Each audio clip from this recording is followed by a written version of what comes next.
champions again. The Zone is the home of boxing. Really spurs you on, gets you going. Let's make history.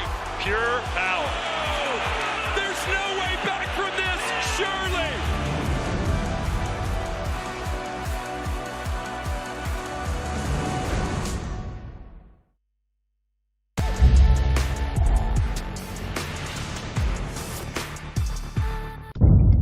The following program is recommended for those 16 and over, as it contains sporting violence, possible bad language, and flashing imagery.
judges are ready.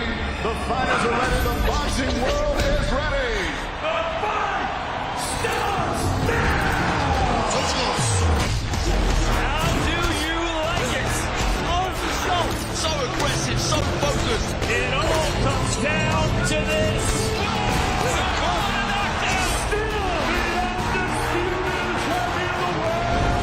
Fight night, only on DAZN. Well, from Brooklyn to Riyadh to the infamous York Hall, Bethnal Green, welcome to the Boxraw Sparring Club. And what an event it is as you look around this venue. I've not seen demand like it the day before a weigh-in. They've managed to clear all the weigh-in stuff. We've now got punch bags here, there's a bar through there, there's people all up in the crowd, there's even a geezer jumping in the live broadcast. That's all right, mate, no dramas at all. We wanted you in vision. He's got the badge on at least. Look at the bar, the fans have been queuing up for hours on hours. And you know what you were thinking? I want a little bit more fighting before the Eubank Ben 2 weigh-in. Well, that's what you've got here. Cracking action as we've seen so far. And if you look here, people are really loving it. I've been given some of the gear. I'm going to be asking for a little bit more as well. This stuff is absolutely spot on. They have been going absolutely mad for it. I'm hearing the prices are quite good as well. So look, I ain't being paid, but Boxraw, go and get yourself some, because this is very, very good. Like I say, some fantastic action is pending. Somewhere in here, I am going to throw to Adam Smith and Mike Coppinger.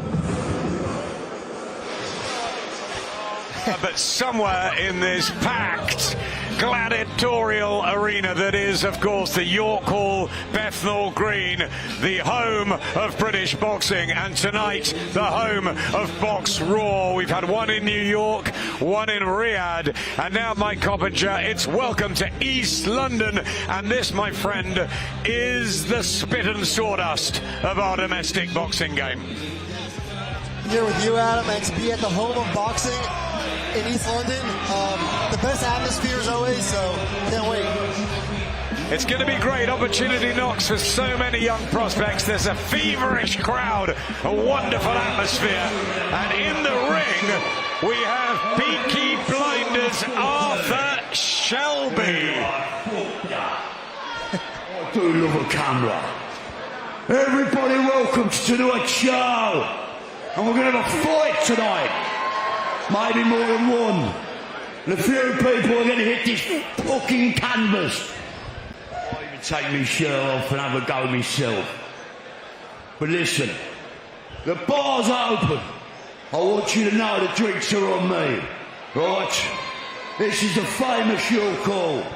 And tonight, it is being overtaken by order of the Peaky fucking Blinders.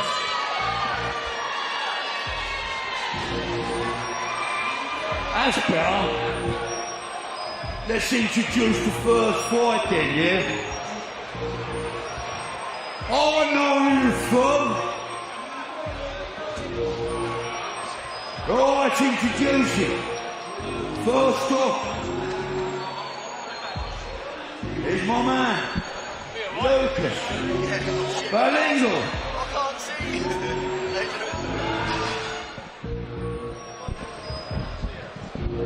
How you doing, mate?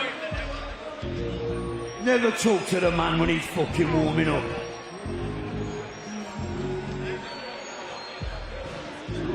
I want you all to know that the bar is free. You go and get me a fucking drink, some bastard. Here he is, have a look. How are you, pal? You're all right. Here's your man there, look. Alex. That's right.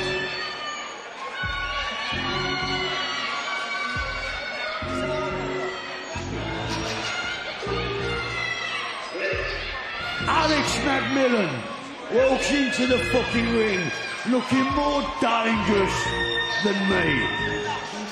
And that's not fucking easy, let me tell you.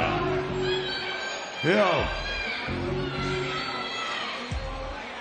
Right.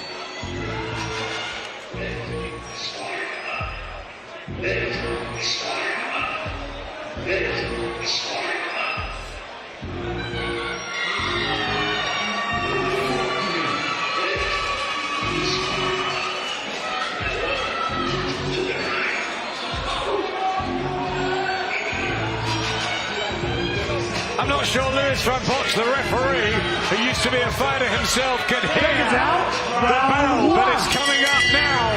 Stand by for a fabulous night here at Bethnal Green. Boxraw, and the golden chances for these fighters to really put on a show and impress the Riyadh Season and Ring magazine. Everybody watching them. Lucas Ballingall, who's got a good record, 18-3, in with the debutant Alex McMillan, who Mike, I've been hearing some really good things about. He's got Shane McGuigan and Josh Pritchard in the corner. That's Adam Azim's team, and he's got some fans up in the rafters tonight as well. Yeah, Shane McGuigan, of course, great trainer. From Ballingall early. These guys are going at it, wasting no time, huh? Just like in New York.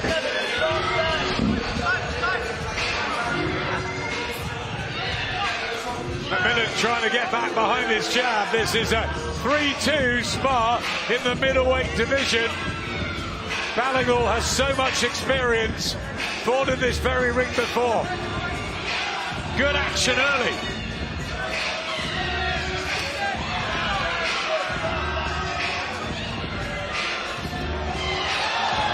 Look at these boys go. It's a bear pit, isn't it? Yeah. You know, it feels like Fight Club in here. You have everyone standing around the ring, right? No one sitting down.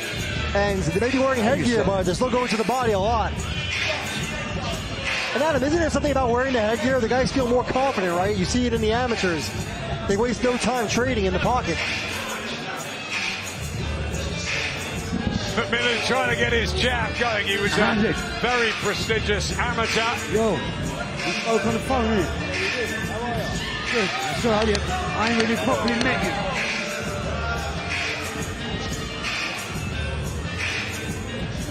What do you think of the fight? Good work there from Ballingall. End of the first. Lively.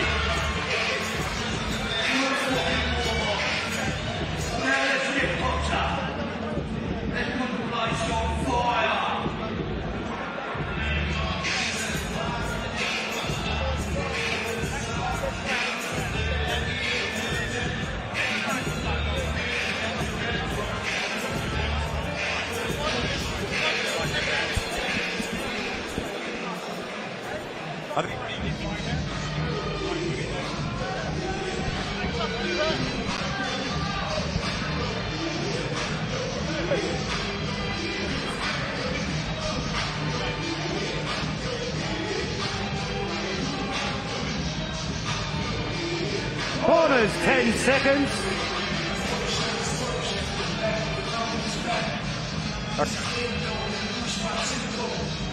Seconds out, round 2.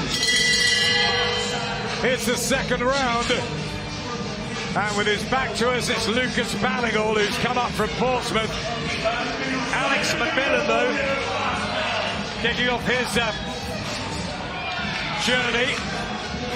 He's from Tyson Furyland in Morecambe, is Alex McMillan, but he's training down with the McGuigans.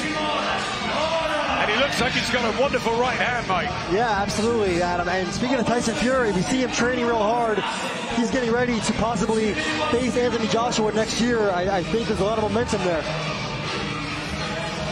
See Shane in the corner.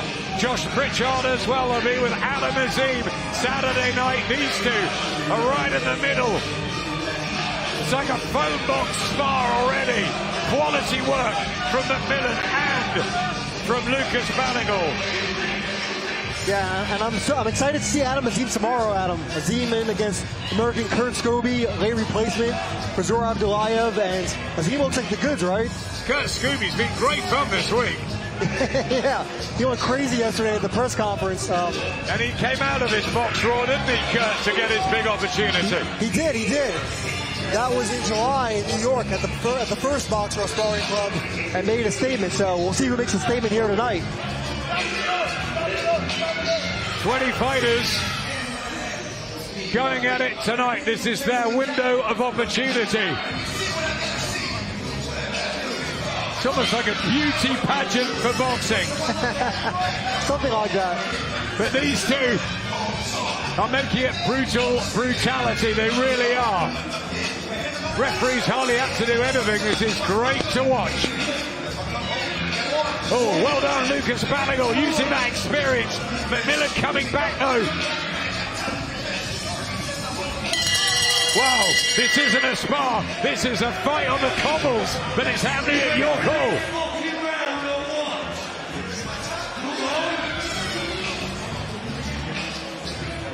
Let's get over to Charlie. He's with Hamza Shiraz, the other side of the ring.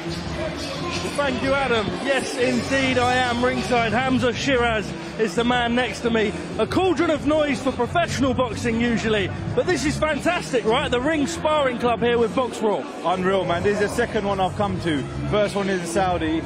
This one, unreal. But it just goes to show, listen, His Excellency, the ring and the team, given the up-and-coming fighters the opportunity to perform and then eventually a platform in the big lights. The guys were just talking ringside there. Kurt Scooby obviously was on this. He fights Adam DAZN tomorrow night. This is the sort of opportunity where people like yourselves, Frank Smith, Rick Reno, etc., Turki Al Sheikh, they'll be watching on thinking, hold up, no, if you guys have got it and they can show what it takes, we can take it further. 1,000,000%. And like you said, Kurt Scooby is the perfect man for it. Someone who, it was a New York one he was on, wasn't it? And then now he's fighting on one of the biggest cards in the UK, so you know it's not a gimmick. And whoever does their best, whoever shows up, actually gets an opportunity to potentially become a great in the sport of boxing. We know His Excellency loves video games. This gives me a very much Street Fighter type feel. Very cool, right? It's amazing. You know what I like? The way the crowd's proper close to the ring. It gives it that Fight Club feel, that underground kind of Fight Club feel. And it's amazing to be here, bro. I can't sit next to you and not talk to you about tomorrow night. Yeah. Chris Eubank Jr. and Conor Benn, they go at it again. Conor's weighed in more than Chris. Do you think Chris was making a point, coming in 0.9 under? I think he was. Listen, he was saying Conor ain't getting another Rolls Royce again, is he? So, an interesting fight. Listen, when it comes to predictions, I've been known for giving the worst ones in boxing now, but I've got Conor Benn to win inside the distance tomorrow. I think that'll just be because he's the fresher man. He's not had to do the weight cut with the time in between. He's been there before. He's done it. He's not as emotionally involved as he was before, and I feel like he's going to use his energy way more better than he did in the first fight. But yeah, let's see. I can't sit here next to you and not ask you about yourself. What's next, Hamza? I'll be honest with you, I don't know. But give me any name in the 168 division and I will turn up. You enjoying a little bit of downtime being low-key? You know, you say that, but I've been used to fighting back to back for the last however many years. It's been a little bit odd, but it's given me more time to work on strength and conditioning, to fill into 168, and yeah, but overall become a stronger human. Not even a fighter, but a human. Hamza, thank you very much. Back to Adam on the mic. Thanks, Charlie, and what a great opener that was. 3 very, very competitive rounds. Alex McMillan, Lucas Ballagall kicking off Boxraw's action at your call. Then I totally agree with what Hamza's saying. It's like it's underground here, Mike. The lights, yeah, the red, the feel of the crowd almost on top of the ring. It's brilliant. Yeah, it's incredible. And for anybody who's ever been to a sparring session, they know how heated it can be. But this really amps up the energy. You see the fighters feeding off the crowd, and also, like you said, feeding off of that chance to make a statement for Riyadh season in the ring. Rick Reno enjoying it at ringside. Frank Smith's here as well. We enjoyed that first fight. Alex McMillan, Lucas Ballagall.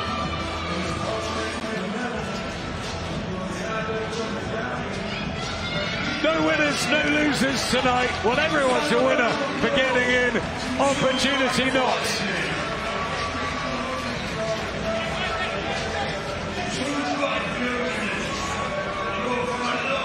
And Adam, I gotta tell you, I've watched a lot of sparring, but the biggest monster I've seen in sparring is David Benavidez. I've seen him break noses, you know, almost knock down reigning champions, and this is years ago.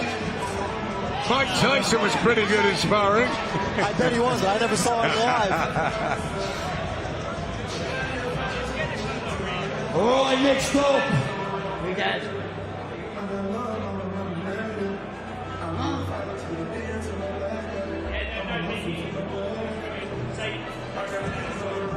All right, next up now we've got Alex Noy. Everyone, put your hands. Come, let's walk him in now. Alex Noy, where are you? There he is, look. Likes to come in slow like me. Yeah, slow and fucking dangerous. Nice. Yeah. And now we welcome. Where are you? Warren Lightbone, next in the ring.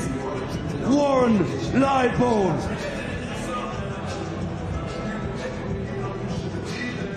I want to welcome everyone to the local sparring club. Let you know, the bar's free. So someone go and get me a drink. That'd be nice.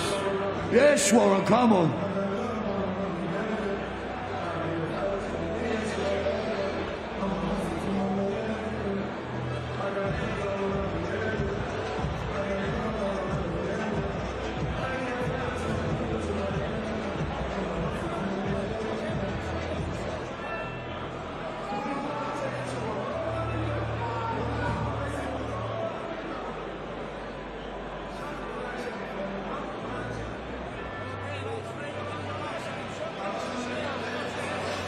So second up in the welterweight division, it's Warren Lightbone, who's 2-0 from commentary, in with Axel Nagoi from Scotland. The red corner of Lightbone. Both of these guys undefeated. Different physical statures. The long raking jab of Lightbone, and Nagoi more short, stocky and strong, and this should blend nicely. Yeah, and look at this, Adam. Lightbone just fought on Sunday. Just fought 5 days ago against a fighter with a 9-61-1 record. So he's fresh and he's ready to go. And I guess he didn't take too much damage in that fight, huh? It's terrific, isn't it? They could fight last week and then they could take the chance tonight, and look at this in the first 30 seconds. Just can't say no to this opportunity. Oh, big swinging right hand there from the guy, and back comes Lightbone. Nice jab as well there, crisp and cute.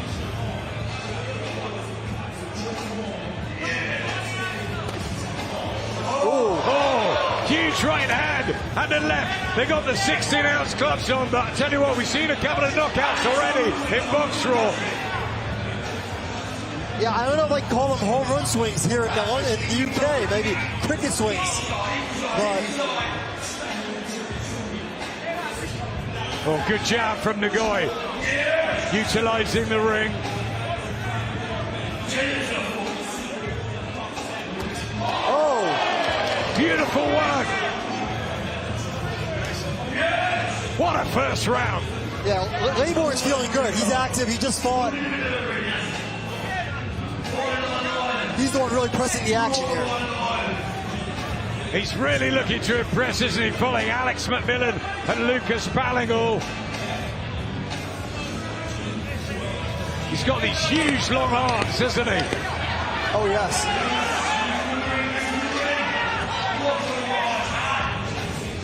You have a good crowd here. You have the balcony pretty full. It's fantastic. Behind us.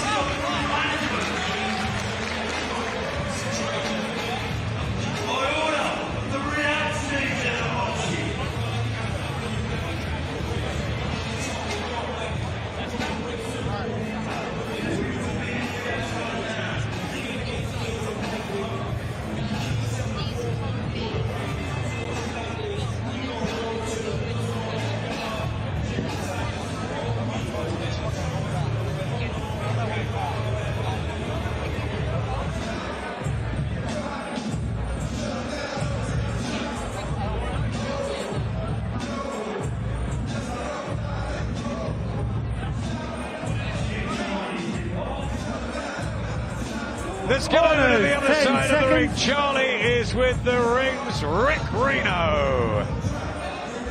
Well, yes, we are back indeed. Thank you, Adam, with the man with the most rascal outfit in all of London, Versace Rick Reno. But you never thought you'd see the day I'd be holding the Ring magazine microphone and York Hall? I never did think I'd see it. but this is Boxraw Sparring Club with the ring.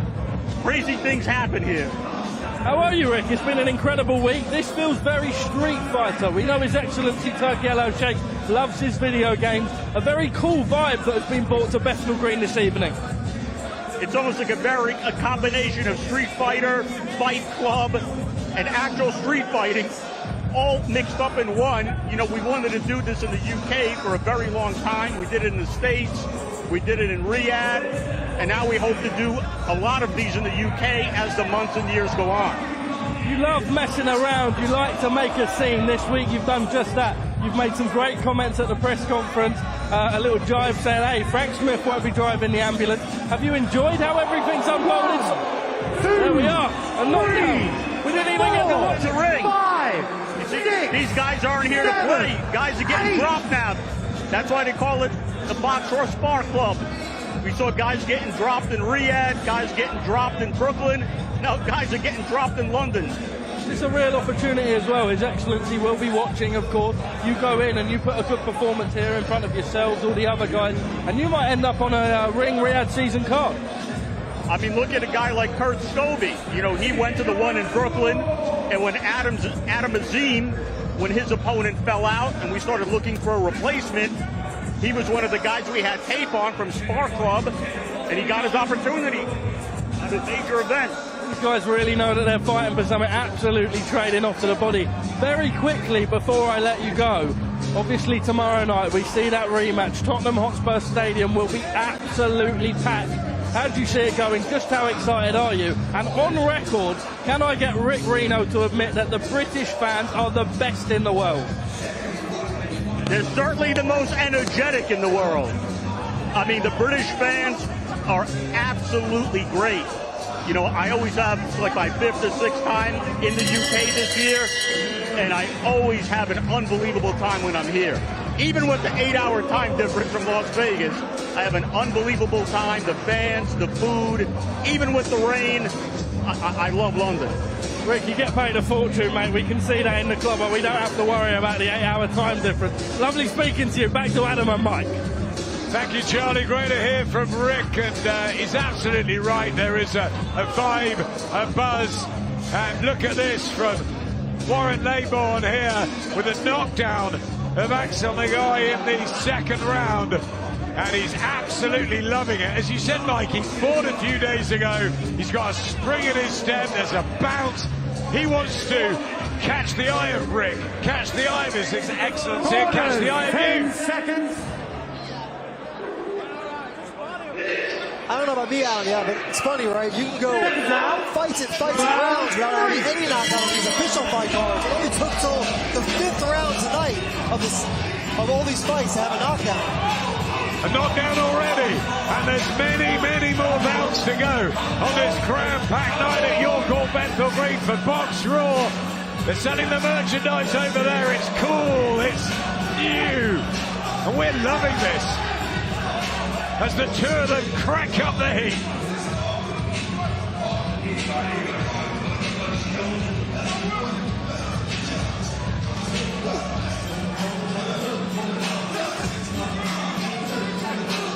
Laybourne doing a nice job riding the punches, even the body shots. Yeah, a lot of body shots. I like his awkwardness here at Laybourne. Both of these guys undefeated, and you can see that they mean so much to them. Yeah, both very raw, but maybe a guy to watch at Laybourne, the way he's looking so far.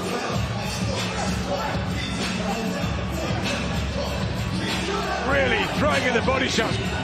Back comes Axel Nagai, only in his 3rd professional sort of appearance. This is a spar, it doesn't go down on the records, but it's more than just that.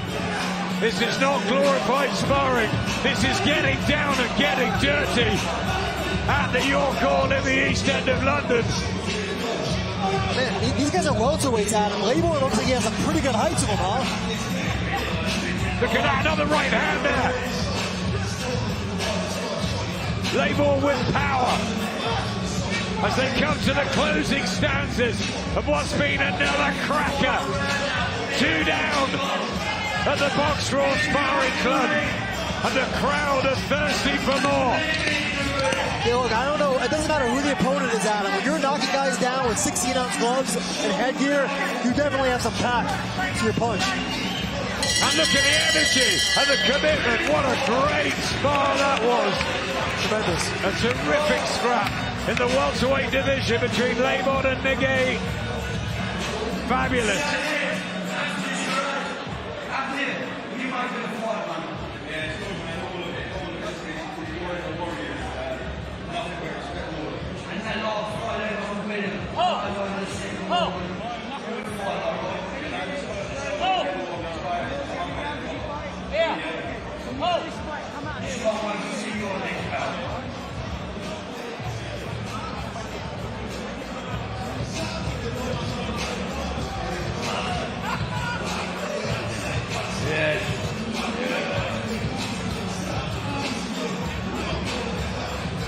Anybody forget there's a free bar because I want a drink? Who's going to get me a drink? Anyone?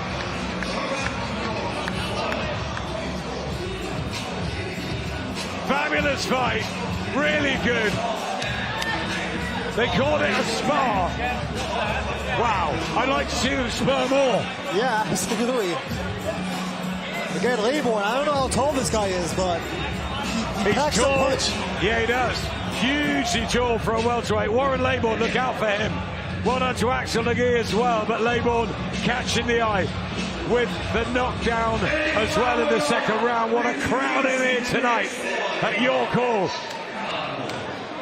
Look at this, to our right, Adam, we even have heavy bags hanging. People are messing around with them. I know, it really is. Transferred the York Hall into like the Dungeon in Philly or one of the big training centres in the UK. So many of them now. So how many times have you been here at York Hall? Over 1,000. I mean, a lot. Literally? Since the mid-90s. I first came here when Francis and Popo fought Darren Byfield in 1994. I've seen Ricky Hatton fight here. I've seen Lennox Lewis. I've seen Johnny Tapia, Nigel Benn. Everybody's fought here. Anthony Joshua, so many over the years. Great knockouts, wonderful knockout between Wayne Alexander and Takalu. Great fights, domestic scraps. And I tell you what, everyone gets a good spot in here, Mike. Whether you're up there on the balcony or down at ringside. And tonight, everyone is encroaching in us. They want to be almost touching the ring apron. Yeah, Francis Popo was one of Eddie Hearn's favorite fighters as a child.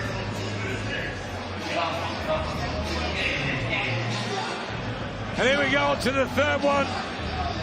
It's a good matchup here. Plenty of experience with Fraser Wilkinson and Elliot Whale.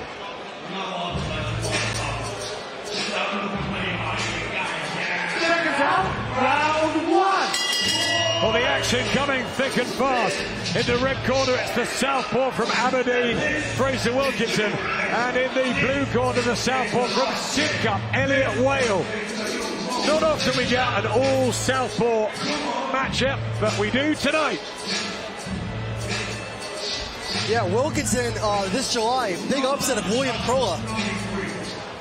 I was there for that. He boxed really well. William Crolla, Anthony's brother, and a big prospect, but he did really well to get through that. Did Fraser Wilkinson box beautifully and won in the 6th round. He's won his last 3 actually. Elliot Whale has won all 12, and big hopes for Whale. Was a really good amateur. Yeah, that was real class here, Mike. Crolla's riding high right now. That was a massive win.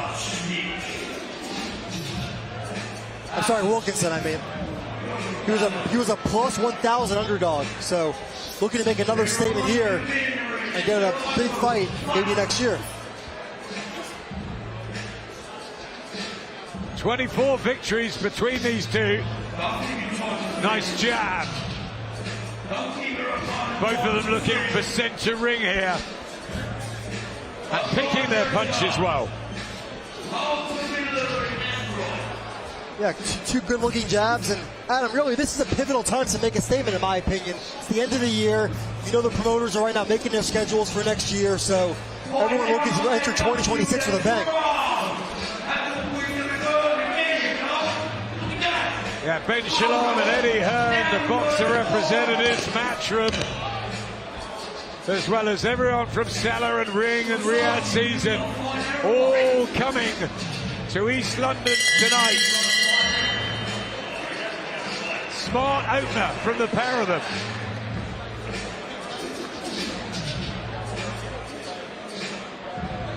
Yeah, for this spar, right, it's old school style. George Foreman standing in between without a stool.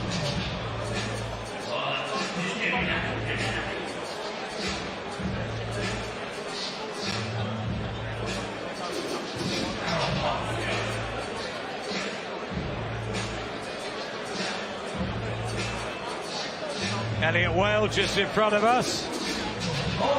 Turned over a while ago. Settled in the Midlands. The man from Sidcup, Errol Johnson, just about 10 feet away from me. And Jumbo next to me. I mean, this is royalty, Mike, in boxing in Britain. I know these are guys you see every week. They are brilliant. They are the fabric of this business in the UK.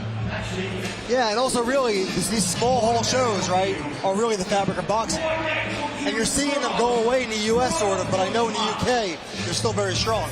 Very much so. The York Hall gets used most Fridays, the odd Saturday. We were here with Matchroom, George Liddard winning a British title a few weeks ago on DAZN, and now it's the turn of the prospects. The novices. Ben Shalom's over the other side of the ring with Charlie. Well, thank you, Adam. Yes, here we are, ringside with Ben Shalom. What a cool event. We know His Excellency Turki Al-Sheikh loves Street Fighter. I keep referencing it. This is a very, very cool feel in here tonight. I feel like I would like a scrap in one of these. This is a proper vibe, isn't it? This is sick. This is fair play. Everything, the way it comes together, the pressure that he puts on the fighters. Elliot Well's actually our man in there right now. I'm surprised to see him. He's meant to be fighting on December the 20th. He didn't tell me that. But no, it's an amazing event. You say you'd fancy a little tear up in here, His Excellency. Your Excellency, if you're watching, me and Ben Shalom can go at it on the cobbles. We can go at it in here, no? I think you're a little bit too small with me. I think I could do Fat Frank in there probably. I'd like to do that. I tell you what, if Turkey wants to pay us enough money, the next time we do one of these, put me in there. Frank Smith versus Ben Shalom on the next Boxraw Sparring Club. Wow, that's not what I expected to hear out of this. That man Rick Reno over there. Mike Coppinger is here right now and he's nodding his head. He can't wait to see. You got to let it happen. I'll never let him live it down. He let them nick Ben Whitaker off of him. Matchroom. I want to see him get Frank Smith right now in the ring. You need your revenge. I agree. Built up that, I agree. They nicked him and he rubbed it in your face at the press conference that he's making his debut in a Matchroom show. I agree. I think I need to get in this ring, and if Mr. Turki Al-Sheikh can make it happen, he makes all the big fights happen. If he can make it happen, I'll be in there. This is the last thing I expected when I got the call to do this. Rick, don't go just yet. When you see Ben Shalom and now Frank Smith, the prospect of them having a spar together, who do you make the favourite? I don't know. Ben is a proud man. He's been training behind the scenes. He's got a good jab, solid footwork. I think Frank's become a little domesticated lately. You know, he's got the silk sheets. He's living in this big house now that Eddie got for him. He's sipping champagne with him in Texas. I was talking about Frank Warren. Don't flap it now, Ben. I don't know if they can afford to allow that one to happen. Look, Ben, while we've got you quickly, we've got to talk about tomorrow night's fight. Obviously, your man, Chris Eubank Jr., he did it the first time round. It's the same again. Looks like he's been a little bit more disciplined, made the weight good. Talk to me about it. Only 24 hours to go until we see the two of them collide at Tottenham Hotspur Stadium. How do you see it? Listen, there's a lot more at stake this time. There really is. I think the second fight, both fighters know what to expect. I honestly believe the last one was a bit like a pantomime. You know, for us, I think I underestimated Conor Benn. Chris Eubank Jr. underestimated Conor Benn. But there isn't any of this last time. It sort of reminds me of the Liam Smith rematch when Chris got Bomac involved and had a discipline camp and had a focus camp, and his career was on the line that night. And this is a chance for him to really cement his name in British boxing greatness. I think the numbers that he's now pulling in, he's the biggest pay-per-view star in the country. And I've always said, I want to see Canelo on these shores. And the only way we're going to do it is if Chris Eubank Jr. comes through on Saturday night. Ben Shalom, thank you very much. Is he going to spar with Frank Warren or Frank Smith? We'll find out. I know Frank Smith's in the venue, so I will be going and having a chat with him in a minute. I know Frank Smith and Ben Shalom very well. I've seen Frank fight, and he's just behind us here. I've seen him in the ring before, so Ben's got his work cut out. That'll be good. I think, Mike, have a word with His Excellency. Get it on. Hey, Ben said I was nodding yes, but I wasn't. I was actually shaking my head no, because while that would be a great warm-up fight, the real fight we want to see, obviously, Adam, is Ben Shalom and Eddie Hearn. That's the fight. That's the big fight. Well, they have to pay the big bucks for that fight. Ben Shalom, interesting to hear him about Chris Eubank Jr., just like the Liam Smith 2 rematch with Bomac. Rick Reno just loves to mix it up and stir it up, doesn't he? And he loves to shop, you know. I've been in here all week with him. He keeps going to Harrods over and over. Great store. We need a Harrods in the U.S. I love it. Absolutely love it. And these two are giving us a cracker as well. Fraser Wilkinson, Elliot Whale, yeah, terrific. Blood from both of their noses. They gave us 6 minutes of quality there. Two southpaws who I think are going places. And it's good. You see bloody noses because none of these guys are wearing the bar on the headgear. No bar.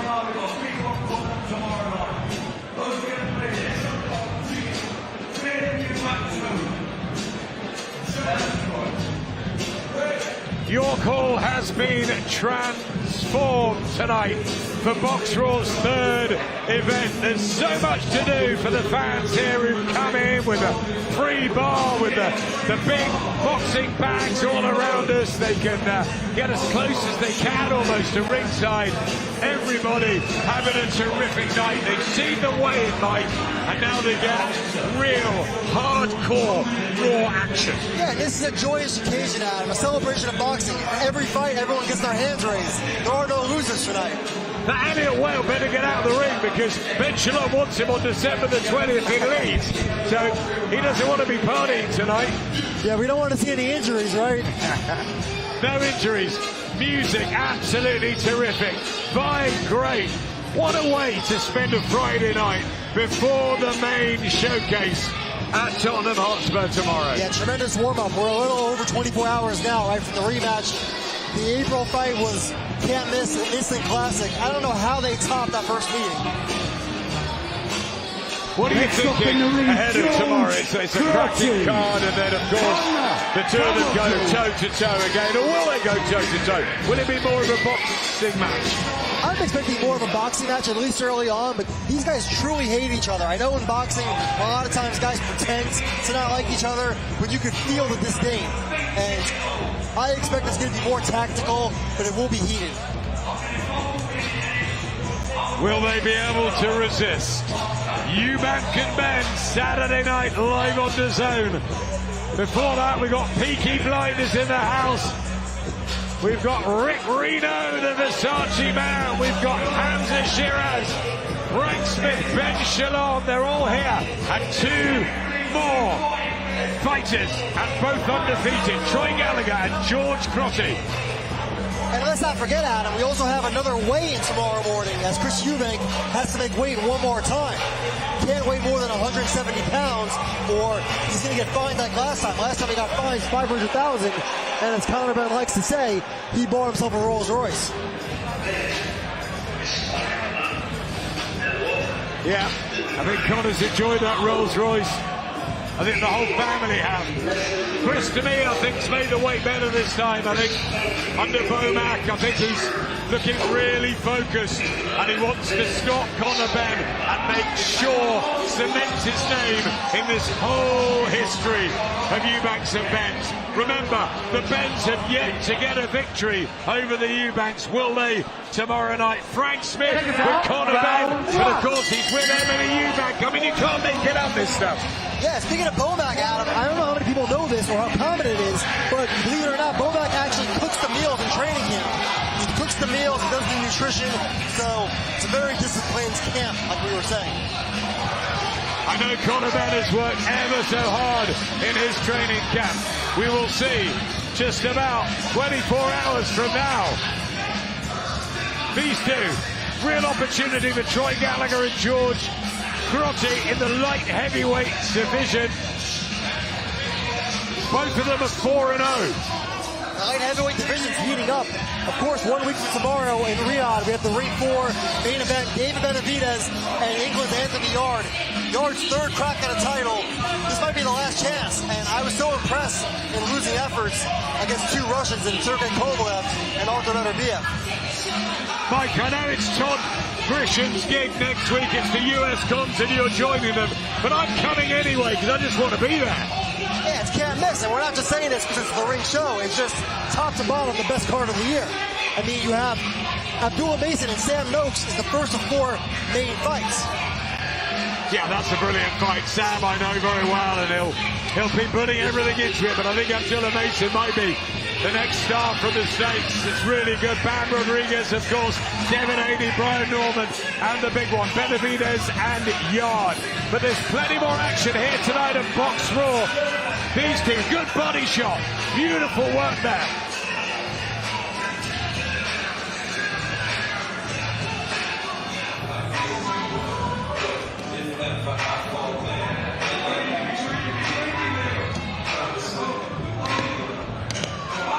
Oh, lovely combination. Both of them working in close, digging in shots. Yeah, I want to say there's much boxing tonight as there is fighting. Wow.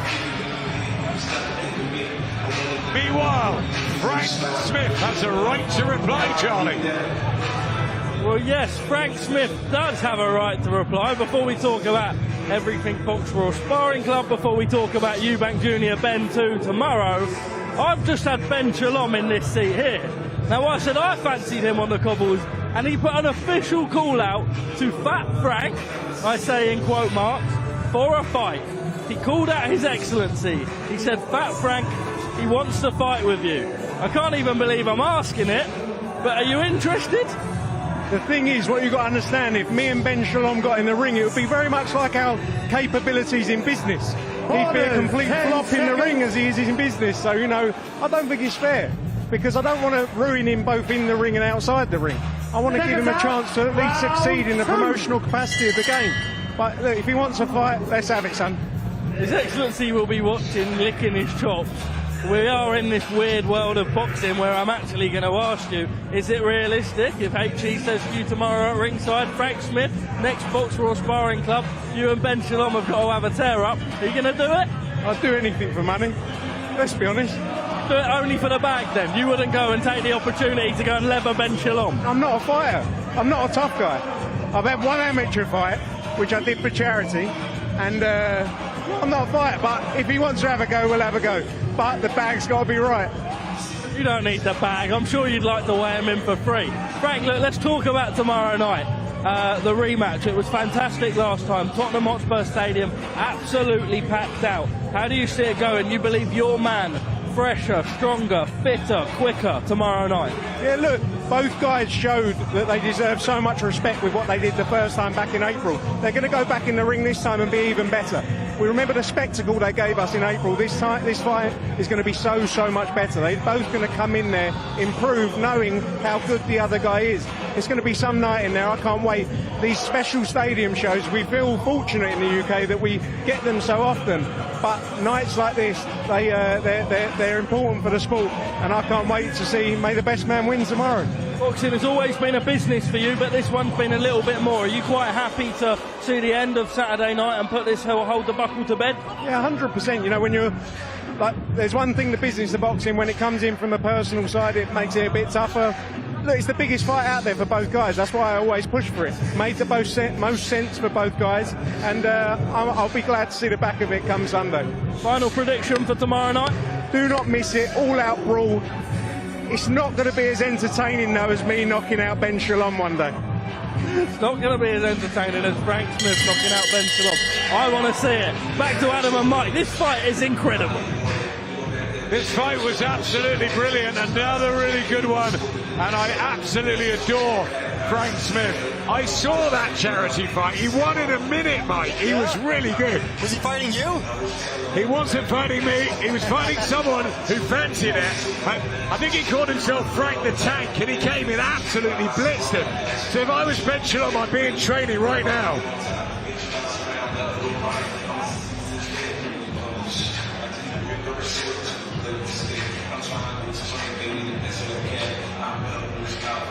Ring 2, unfinished business. Tomorrow night, live on DAZN, Eubank Jr. and Ben doing again the 4th instalment of the family history. Meanwhile, these two have a final chance to impress, well, the judges, impress the people. Impress Ring, impress Riyadh season, impress His Excellency Troy Gallagher from Lancaster, George Crotty. This is your chance, this is your moment. Smell that, Adam? Somebody's eating pizza by us. Did you just smell it? I smell it. George from Royston and Hearts. Good amateur. Didn't make the Paris Olympics, but at 30, hopes to make a real good name as a pro. Troy Gallagher, 25, boxing well here, looking strong.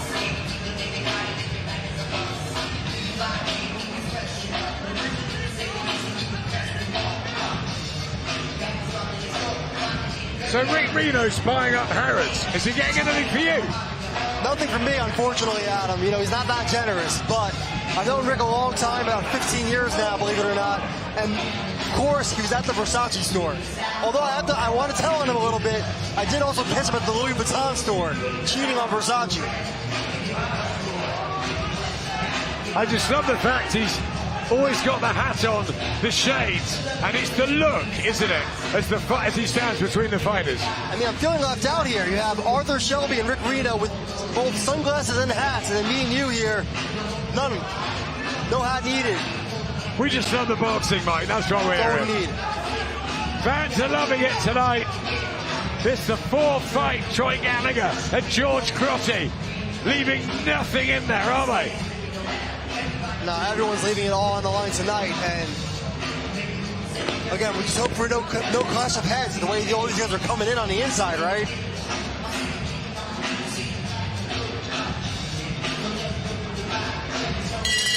Yeah, nice 3-rounder.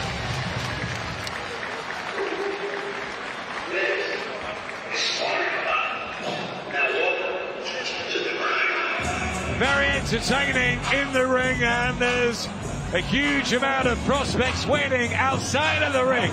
Backstage, warming up. They've come from far and wide for this golden opportunity to try and get on a big ring or Riyadh season show. It's a bit like the golden ticket in Willy Wonka, isn't it? It's only 1 or 2 are going to get it. Who's impressed you so far? I think for me so far, Laybourne has been the most impressive. Obviously, he scored the knockdown, and I thought he had a great reach. You know, he caught his opponent at the end of his punches. So far, Laybourne. How about you? Yeah, I like Laybourne. I thought he was really good. I thought he was building on fighting just a few days ago. It looked like he was carrying on the next round almost. I liked Alex McMillan and Lucas Banningall. I've known Banningall a long time. He's a good fighter. I thought that Millen, with no professional experience, did ever so well. He's in good hands with Shane McGuigan. Yeah, you know, you mentioned that Laybourne just fought Sunday. That's one of the biggest issues in all of boxing is the inactivity. So many of these guys score a big win, and then they disappear and only fight once a year.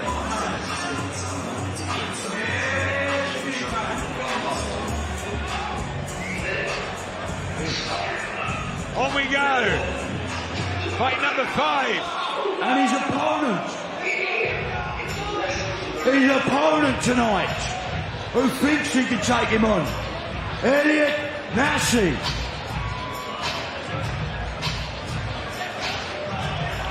Come on, Elliot.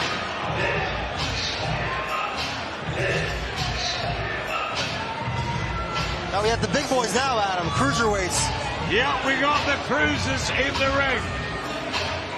2 cruiserweights going up tomorrow night, Richard Riakporhe and Tommy Welsh at heavyweight. One of the really good fights on the stat card at Tottenham, but here in front of us on Boxraw in the Sparring Club, we welcome Elliot Massey, very popular from London, and DAZN Miller, very popular from London. You can see behind you all the fans that they brought. Yeah, you gotta love that about the UK, right? It's grassroots boxing, guys building actual local followings, and that's really the bread and butter of the sport. DAZN Miller here with one grey sock on, one white sock on, fighting out of the blue corner. He's 1-9, lost 3, 7 knockouts, calls himself the Alpha Way. And Elliot Massey was a senior elite amateur, signed by Queensbury, 5 years younger at 25. And the big bombs are going to go off here. Well, I want to say thank you for pointing that out, and I thank DAZN Miller for wearing different socks, because on a night where everyone's wearing black trunks, now we can tell them apart more easily. He's also got the dreadlocks down the back, as DAZN Miller. Real character.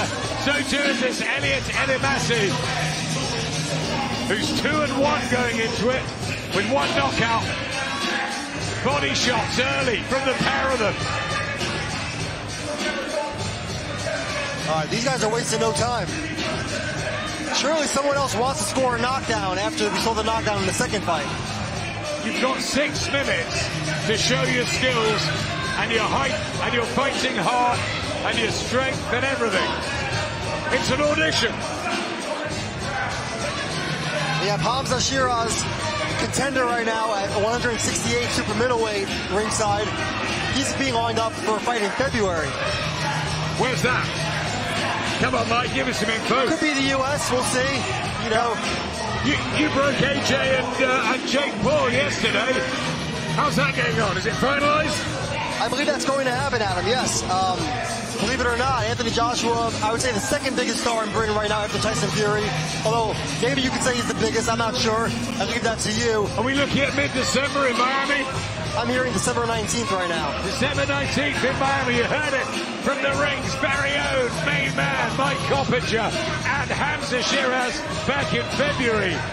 What a 2026 we're going to have. Yeah, you had a slew of fights announced today by Matchroom on DAZN. Some really good fights. I love that Andy Cruz, Ray Maritile lightweight title fight. Andy Cruz, Olympic gold medalist twice over, getting his first crack. And over here in England, Josh Kelly and Dr. Murtazalia, that's going to be a firefight. Wood Warrington, Kelly. Yeah, you got to get the rematch, you know, between them, and I'm excited. Yeah. We love going to Nottingham, and remember, Echo Esserman has got a big fight, the engine from that city, against Jack Cattrall. Live on DAZN, chief support tomorrow to Eubank Jr. and Ben. I tell you what, they're not chief supports here tonight, they're all main events. That's right, Adam, and I want to say, I have to give the Brits a lot of props, because in the US they say co-main, and a lot of times it's not really a co-main, it's one main event and a chief support. That is proper terminology. Although next Saturday in Riyadh, we do have actual double main events with Devin Haney, Brian Norman, and Benavidez Yard. The chief support, well done, Brits. 10 seconds.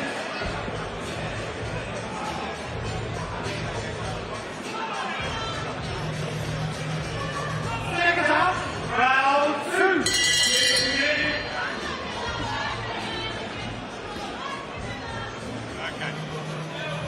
Arthur Shelby, Paul Anderson in real life, enjoying himself. Peaky Blinders in the house, and half of East London seems to be here. Well, it's 2 Londoners in the ring, Elliot Massey and DAZN Miller going to work.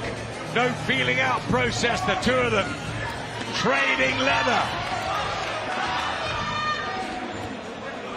In the underground of the Boxraw Sparring Club. Remember, get your merch, get your drinks in, have a go on the punch bags, the heavy bags are all around us, and have a good time. Let's get to Charlie. I don't know where he is, but who's he got? Well, thanks, guys. Yes, look who we've got. The Ring Magazine's Lewis Hart. They said, go and find someone in this cauldron of York Hall. I said, I've got just the man for you. Lewis, you've been working with the Ring Magazine for a while now. Been fantastic to see what you guys have been doing. Chaos in here. It's a Friday night before Eubank Jr. against Ben, and we've got the Sparring Club. How exciting is all of this? It's brilliant. Look, no better place to hold us than York Hall. So many historic fights across the years that we've had, so it's only right that we have a Sparring Club here. Obviously there was one in New York that kicked it off, one in Riyadh, one in London. Boxing has many different cultures, and I feel like we've had a taste of every single one. We know what New York's like, we know what Riyadh's like, and we know what the London sparring's like. I'm having a great time. It's great to see what obviously the Ring are doing, Boxraw are doing, yourself as well, so I'm having a brilliant time here. We've just seen Ben Shalom call out Frank Smith for one of these. It's a mad world that we live in. Turkey loves the mess and the chaos that comes with it. Who knows, maybe one day we see it, and obviously we'll be interviewing both men. Well, yeah, look, I'm sure they're going to want some money for it as well. Yeah, I mean, that'd be great. That'd be great to see two of them. I think a lot of people from the outside would take a lot of pleasure from that. But yeah, who would want to see that? In the crazy world of boxing, see them two square up, I'm sure they'd love that. Talk to me about your week on the ground, obviously covering everything. Eubank Jr. Ben, it's a rematch.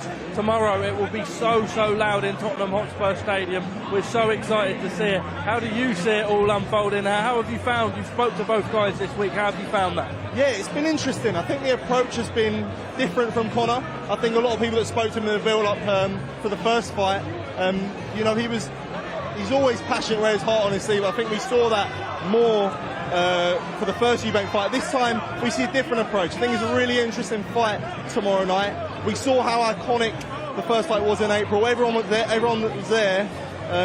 You know, left the piece in their hearts. And I think we're going to get the same tomorrow night. I think it's going to be really exciting.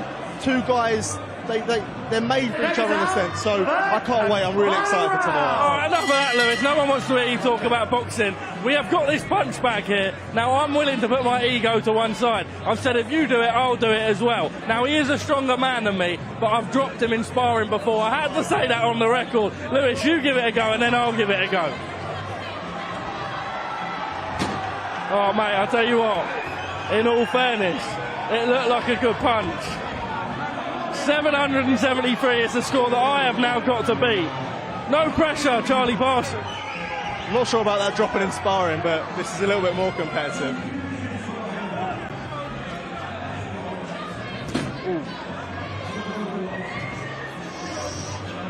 Fair enough, I'll take that. Light work, baby. Lewis, get mugged off live on TV, mate. Thanks very much. Back to the guys. Great fun. Lewis Hart, terrific guy. Ring Magazine's own Rings. Mike Coppinger alongside me. We're watching the cruiserweights. They're really getting the crowd going. Two Londoners swinging from the hip. Brilliant. Yeah, great action here, Adam. And obviously the cruiserweight division is one that's always been much bigger in Europe and in the UK, but hasn't then really taken off elsewhere. Why is that? Look, Johnny Nelson, Carl Thompson, David Hay back in the day, Tony Bellew, great cruiserweight action, great fighters, Chris Billham-Smith and Richard Riappo at Selhurst Park last year. Always been a good division for us in Britain. I think Evander Holyfield, probably the best cruiserweight ever. I mean, Johnny would probably argue he reigned for 7 years, but yeah, great division for the guys not quite big enough to be heavyweight. There's Bridgerweight now, of course. We see how Richard and Tommy get on tomorrow.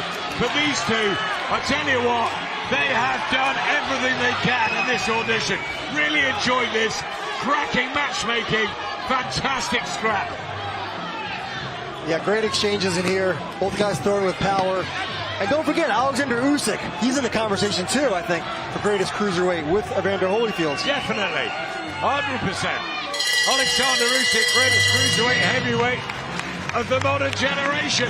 An absolute legend. It's just we think of Usyk as a heavyweight now.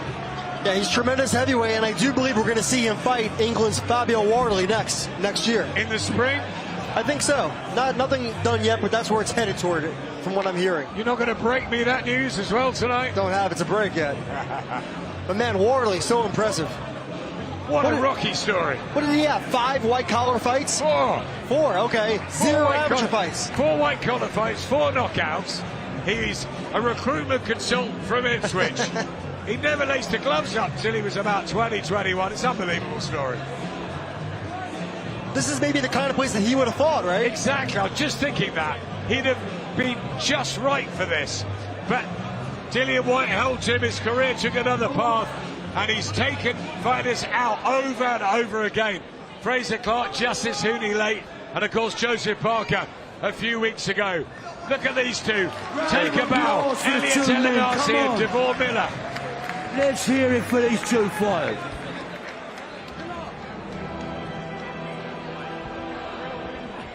And now introducing to the ring, the one, the only, Keno White. Keno, come on. There you go.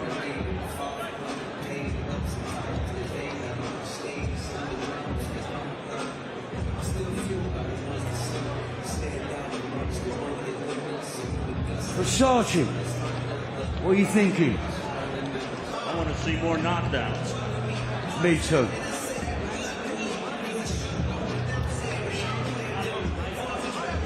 And his opponent, Amir Abu Baker. Where are you? Come on. By order of the Peaky Blinders, I want to see you in this ring. Yes, big man. There he is.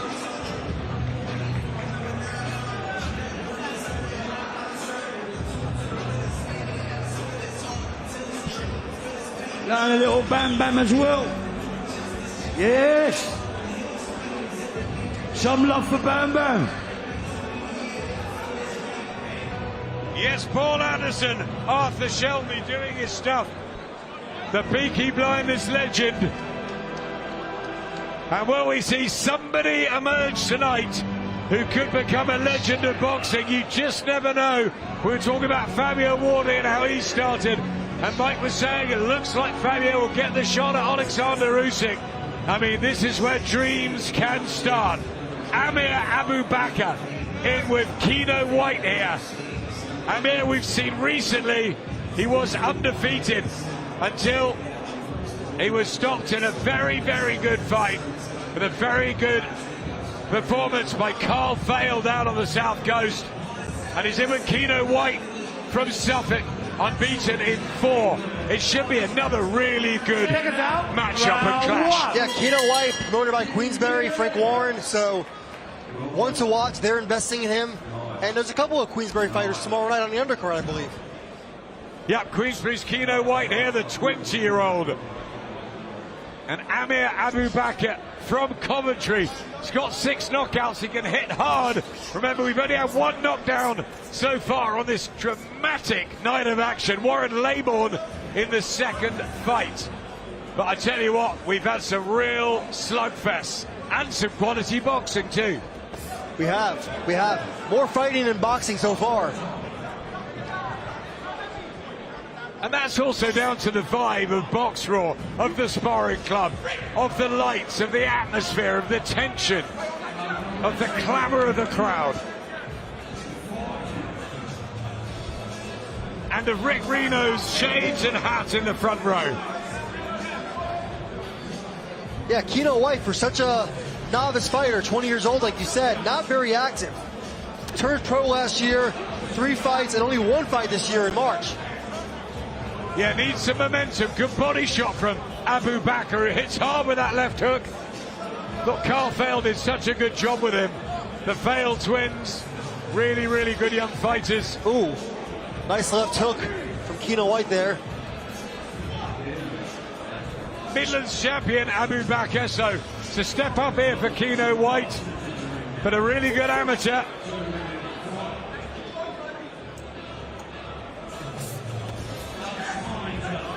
You know, this is much different, right, Adam? Because a lot of these times when these guys are sparring partners, they're being tasked with emulating an opponent. And here they can just fight their best and really put on a show. Look at this from Keno White. 16-ounce gloves, playing to the crowd. Back comes Abu Bakr. Oh, this is fabulous. Really good. Sizzling stuff at the Sparring Club. Hey, finally we have the stool coming out. We haven't seen much of the stool tonight. They don't need the stool, Mike. They just want to fight. Have you noticed as well, in between the rounds, they've been playing to the crowd, playing to the cameras. They just want to get on with it. Yeah, this is what boxing needs. You know, you need stuff to create fans and pay the fans back, right? Up close, more interactive. When you go to these big fights tomorrow night, it's going to be fantastic. But this is where you can really get close to the action.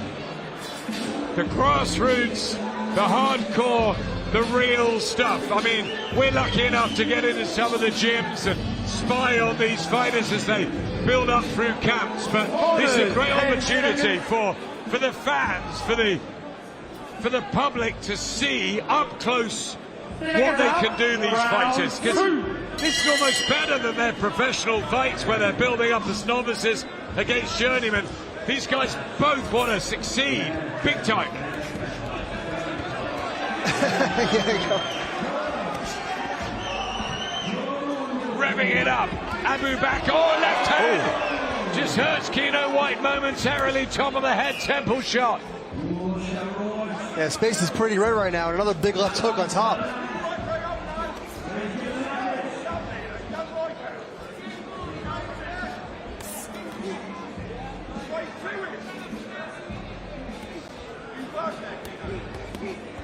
Heavy shots, and he bangs his glove together, White, as if to say, come on then. And Abu Bakr replies.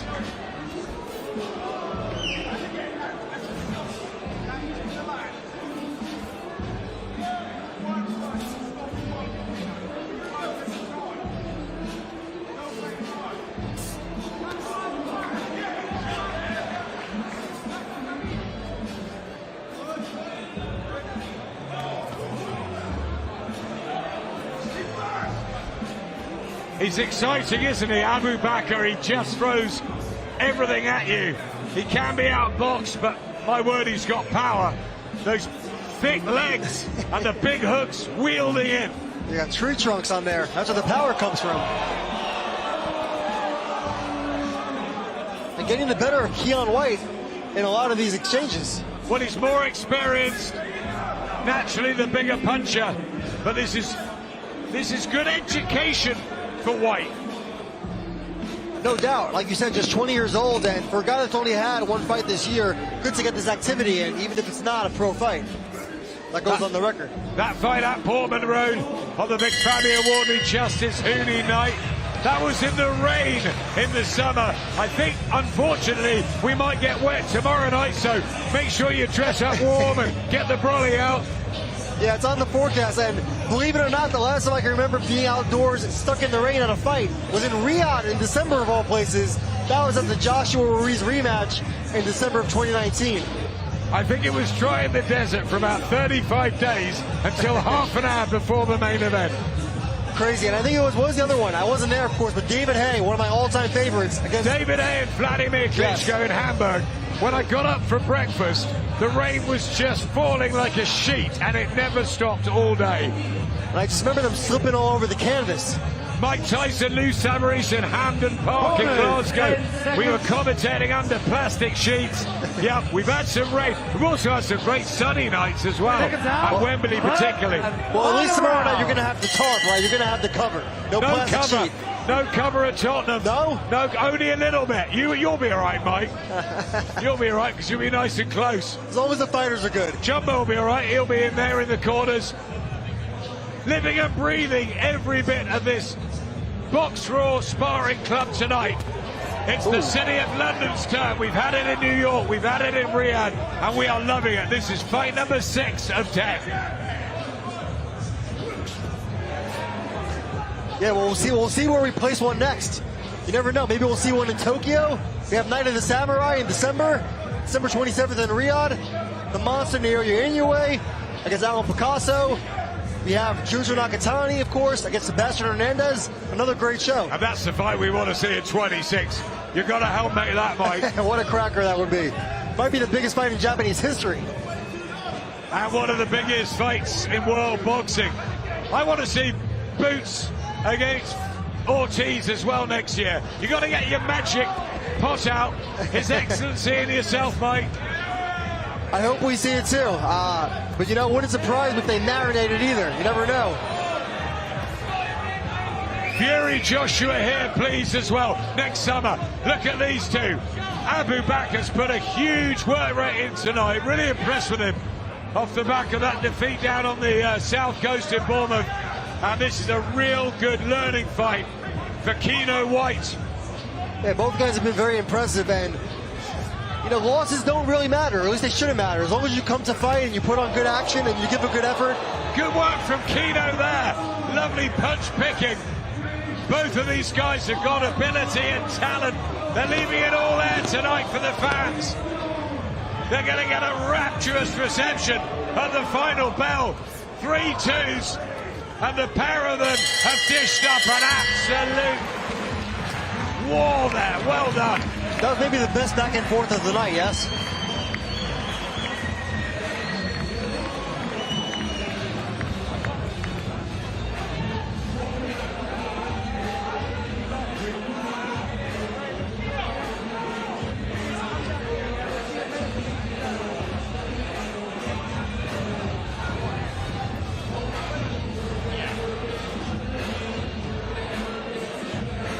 From the York Hall in Bethnal Green, the spitted sawdust of British boxing, to the wonderful stadium that is Tottenham Hotspur, which will be lit up tomorrow night for Eubank Ben, the rematch.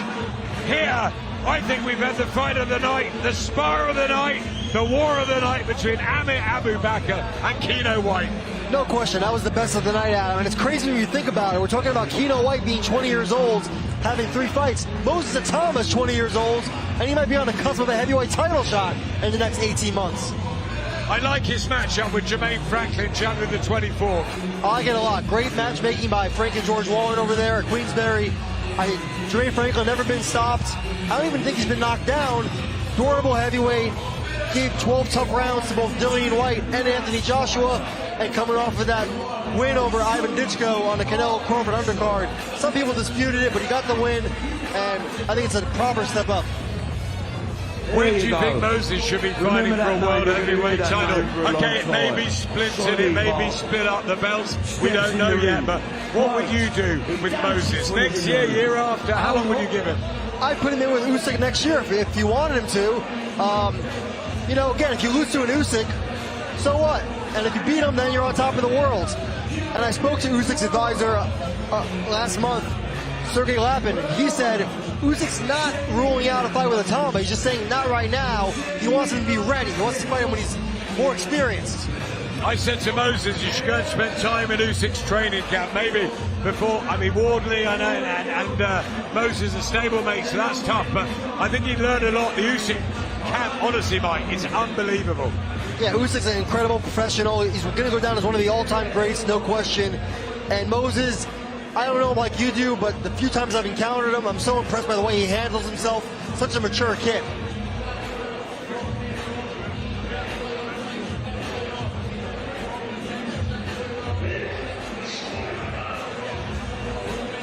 Meanwhile, back to this.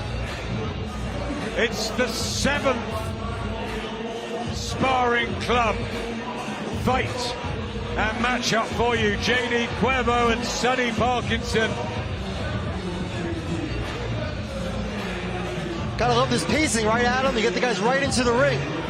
You know what? It's so good, isn't it? There's no gaps. It rolls. I mean, people hardly have time to go and get a beer or a coffee because it's just non-stop action. And I think that's what fans want to see the night before. You either go to the stadium or sit back and watch it on the big screen at home on DAZN. The mega night. This is where you want to be. You want to go home from watching a Boxraw event. You want to think, wow, I really got value. Yeah, and especially if you're traveling to a fight like I did so often as a fan, you want something to do the night before the fight. You don't want to just fly in and go to the weigh-in and that's it. You know, going to a nice night of fights beforehand, it's like a nice appetizer.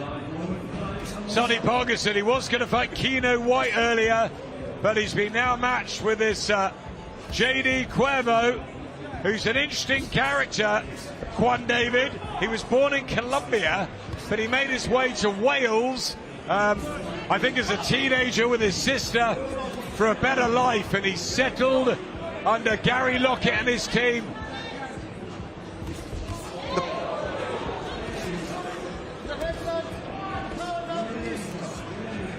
Gary Lockett, I remember him, the Pocket Rocket, right? Gary Lockett, yeah, wonderful fighter. Challenged Kelly Pavlik. Yeah, for Kelly Pavlik for the world middleweight title. Was a really good light middleweight here. Had a brilliant left hook. Trains Joe Cordina and others down in Swansea. Ben Crockett as well. You know, I didn't realize there were many Colombians in the UK, but then again, I didn't realize there were many in Canada. And just last night, we had ring ambassador John Arobio score another big knockout. John Arobio, Colombian living in Canada, he is one to watch. Yeah, I like him. I like him a lot. Yes.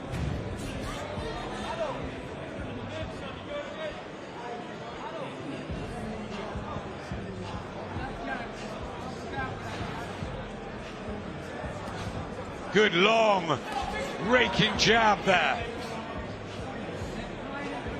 What can we see of Sonny Parkinson from Newham in Sussex? The 26-year-old. He's had only one professional fight. Cuervo's had 5. Right, let's get right over to Charlie, who's got the main man behind Boxraw, Ben Amar, with him. I will never, ever in a million years get tired of Adam Smith introducing me. Thank you, Adam. You absolute legend. Ben is the man who's next to me. Talk to me about all of this. We see your call absolutely packed out. A cauldron of noise here. And this is all you. Boxraw, your brand, your image. We're wearing the clobber here. It's fantastic. We've seen the people be bundling over each other, trying to get their hands on it. Talk to me about this whole vision, Ben. Yeah, mate, it comes from, listen, I've been boxing since I was 12 years old. The earliest memory, the thing that I used to love the most was on Monday, Wednesday, Friday, going into the gym, hands on the apron, watching the pros get in and out sparring on repeat. I loved it. You felt the actual community and the culture around the boxing gym. Music was playing, people going at it. There was no love lost afterwards. It was just respect. That's what boxing was about, and that's what I'm trying to recreate with this, you know. There's no winner, there's no loser. 16-ounce gloves, head guards. It's just like it is in the actual gym. Teamed up with His Excellency Turki Al-Sheikh and obviously brought these. We've seen Sparring Club in New York previously, Riyadh, now brought it to London. I'm biased, you're biased as well. We want to keep it here. We see the talent that's here, but he loves Street Fighter. He loves video games. I have to say, when I walked in here, this was very much the vibe I got. Dimly lit. You got the punching bags, everyone queuing in to try and get in, the pints, everything. It feels like a video game in here as well, right? Yeah, exactly. And that's what we're trying to create, right? This is for the culture. This is for the community of boxing, you know. So we've got an open bar, free food, free booze. You can shop over there. There's punch machines. We're trying to create a vibe, you know. And there's nothing like that's been done in boxing before, you know. And that's what we're here to do. Talk to us a little bit about the brand. Obviously, we've all been wearing it. If you've been about on the scene, Boxraw, you see it everywhere. But talk to me from your end. You say you love boxing, but there's a lot of boxing gear out there. But this is swagger, right? You want to look cool wearing it as well. How did the whole kind of tuition to actually kind of creating these clothes come about? Yeah, exactly. Listen, it's exactly what happened, right? I was training for a fight. I was running down the street. I remember wearing this tracksuit. I got back to the gym. I was like, I want people to know I'm training for a fight, right? When I looked in the market, there's something that we could wear. You know, all the brands that came before us, Everlast, it's trash. You know, but boxers don't want to wear it. I wanted to create something actually for the boxer. Something that boxers can identify with, but also something that can add value. You know, so the equipment that we make, the products we make, everything's made with intent. You know, we're not just trying to do stuff for the sake of branding. We're trying to do stuff that's going to add value to the actual community. Ben, mate, congratulations. What a fantastic night it is. I'll throw back to Adam and Mike on comms. Thanks, Charlie. Yeah, Ben has really produced a fantastic evening. The Boxraw merch just behind us, as he said, feeling the vibe. Everyone having a drink, a good time, and getting closer to the action maybe than ever before. Yeah, for sure, Adam. And I got to say, I'm not just saying this because we're doing the broadcast, but Boxraw, incredible, tremendous material. My favorite hoodie, oversized hoodie from Boxraw, I wear it on all my flights. And I want to say, I said before, the Pocket Rocket, that was Wayne McCullough, even though it rhymes. Good friend of mine, Wayne McCullough, lives in Vegas. Wayne was a fantastic fighter here. Oh, great fighter. Really, really good fighter. World champion, of course. Good commentator too. Gary Lockett, the Rocket Man. Good trainer.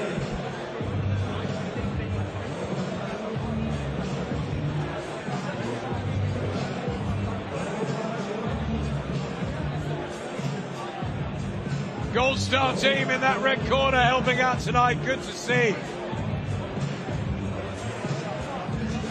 Rick Reno bang in the middle. Who's he going to have his eye on? Honors, 10 seconds. Who's he going to really like tonight? I think if you're Rick Reno, you gotta like Keno White, you gotta like Laybourne. We still have a few more fights to go. Final round here. The music. The Friday night feel. The ring. Riyadh season. And DAZN. It's all happening tonight as our hors d'oeuvre before Tottenham. Okay, I know Rick likes guys with swagger. Cuervo has the swagger. Look at the way he moves.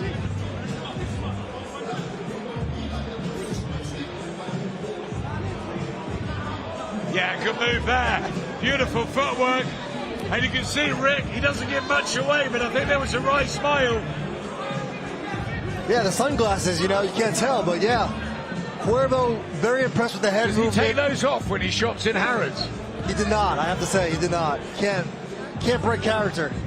Got to keep kayfabe, as they say in wrestling. It's like Chris Eubank Sr. Does he dress like that, like when he's watching TV at home? That guy's always on, huh? That was an entertaining press conference yesterday. Oh, it was. It was a really good press conference. And we needed that fire as well. Look at this from Cuervo. Brilliant. I don't think I've ever laughed harder at a press conference. I quite liked the line Eubank Jr. had about Eddie Hearn and the Oxford Dictionary. Yep, very good. I like Tommy Welsh. The midnight train's getting the last bus home. I like that one. That was good too, yeah. Good word of words of the Reacpo. Tommy Welsh, a big underdog. I think Reacpo's about a 16-1 favorite.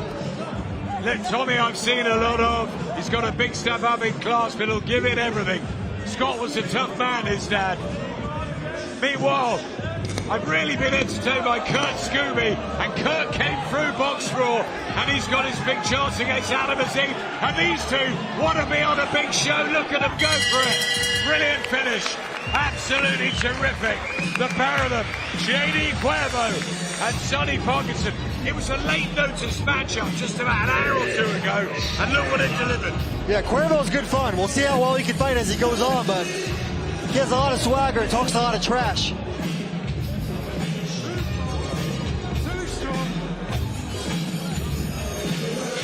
Great fights in the ring, and a chance for the fans to all get the Boxraw merch.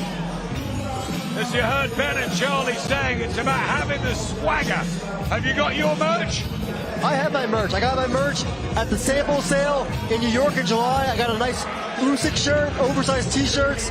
We have ring Boxraw t-shirts with legends. Manny Pacquiao, I have one of those. I think there's a Fury one, so we're gonna get you some, Adam. Mike, I would love to. I would love to be.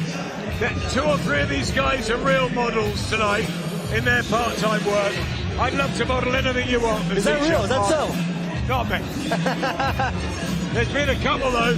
I think tonight we've had Elliot Elamari. I think he's a part-time model. I know Richard Reactor is. Ryan Garcia, of course. Ryan Garcia. Not here tonight, but we'll see him soon.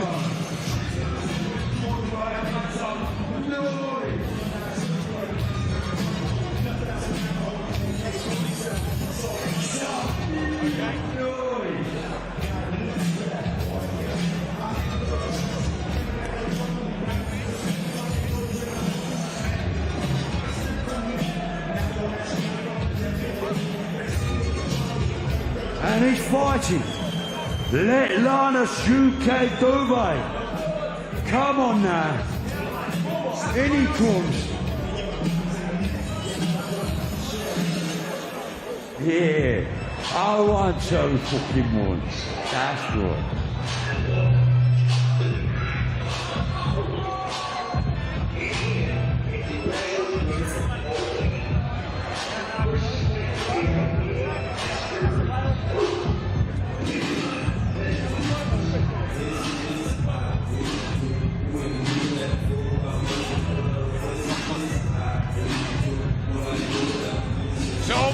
with the action.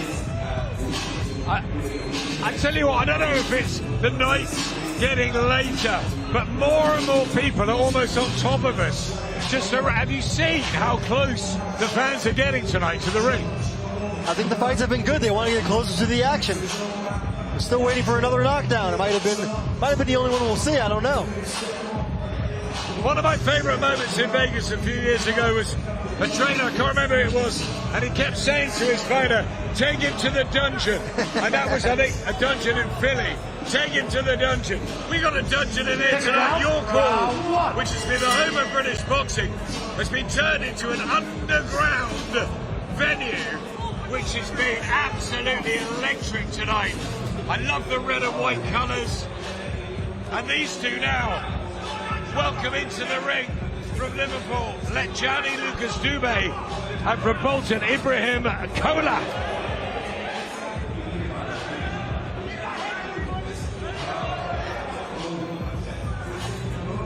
Yeah, you know, Floyd Mayweather would always call his sparring sessions, right, at his gym, the doghouse.